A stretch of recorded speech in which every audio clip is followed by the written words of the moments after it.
how do I put it? What is the goal of Trudeau? Why is he spending millions of taxpayer dollars to African nations in order to get a vote for, what's he trying to do? What's the end game? Trudeau and his Liberals are tricking you, the Canadian public, especially our left, that has all the support for Trudeau and the Liberals and NDP and Green, which are a majority of Canadians, unfortunately. He is tricking those masses to believe he's going for a UNSC seat that gets a preliminary vote from all 193 nations. A preliminary vote to become a United Nations Security Council seat holder, to be in that room and get to help develop world laws.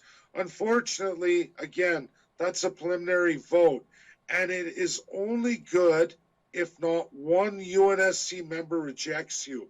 And right now, China has vetoed Canada. Russia has vetoed Canada. USA is very close to vetoing Canada. I don't even know if UK is going to be on Canada's side with where they're going now that they've done Brexit, and they're so, just out there to get a trade deal with USA right now. Yeah. And Australia, they're not. Canada is like in a distant 8th place on the radar. They might not even try with Canada. They're likely, if USA is angry enough, and with Russia and everything that's going on in China, UK might just say, yeah, you're right, I'm vetoing Canada too, but it wouldn't matter anyway. It only takes one of the 5 to veto you. And I'm telling you, absolutely 100%, Justin Trudeau in Canada has been vetoed by Russia and China. We shot our mouth off. We ran them down. We put sanctions on Russia. We've made statements against China. We say all these things that they're bad. They did this, this, this. Half of the narrative we sell is wrong. It's not international relations. And we did it very publicly with our very ignorant media. And unfortunately, academia is not well educated. I'm telling you, this is what's called international relations. And Canada doesn't have any kind of concept of international relations, whether it's on purpose by that elite group of political parties or not, or it's just an incompetence.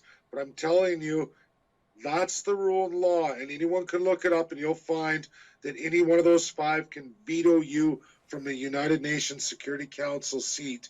So what does it matter if you suck hole for all these countries if you know you're vetoed?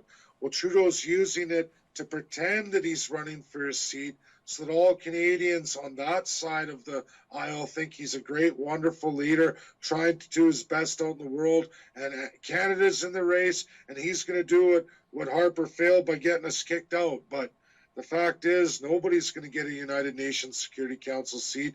We've signed too many non-binding agreements against those 5. This is how stupid our leadership is. Well, I don't even think they're stupid. This is how corrupt and how much the money they've put in their pockets, and how many rogue UN member states with rogue rich families who are not citizens necessarily of those 5, who are also lining their pockets by getting Canada to make deals with countries who are against the 5, who are more closest to the Axis powers. And this has been history with the whole Trudeau family. They're trying to trick Canada into dissolving its sovereignty and becoming an enemy of the world, really, of the world powers. And once that happens, it's a free-for-all here.